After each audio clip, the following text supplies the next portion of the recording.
আলহামদুলিল্লাহ, ওমান প্রবাসী এক ভাইয়ের কিছু অসহায় পরিবারের জন্য কিছু টাকা দিয়েছেন। তার মধ্যে থেকে কিছু টাকা আমি এই বোনটিকে, অসহায় বোনটিকে দিয়েছি।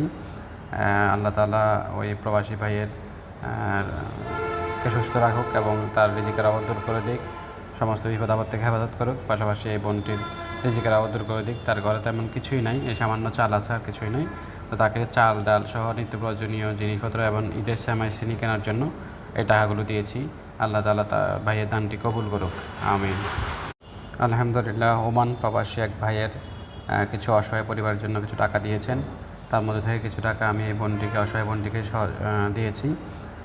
আল্লাহ তাআলা ওই প্রবাসী ভাইয়ের কে সুস্থ রাখুক এবং তার রিজিকের আবদ দূর করে দিক, সমস্ত বিপদ আপদ থেকে হেফাজত করুক। পাশাপাশি এই বোনটির রিজিকের আবদ দূর করে দিক। তার ঘরে তেমন কিছুই নাই, এই সামান্য চাল আছে, আর কিছুই নেই। তো তাকে চাল ডাল সহ নিত্য প্রয়োজনীয় জিনিসপত্র এবং ঈদের সেমাই চিনি কেনার জন্য এই টাকাগুলো দিয়েছি। আল্লাহ তাআলা ভাইয়ের দানটি কবুল করুক, আমিন।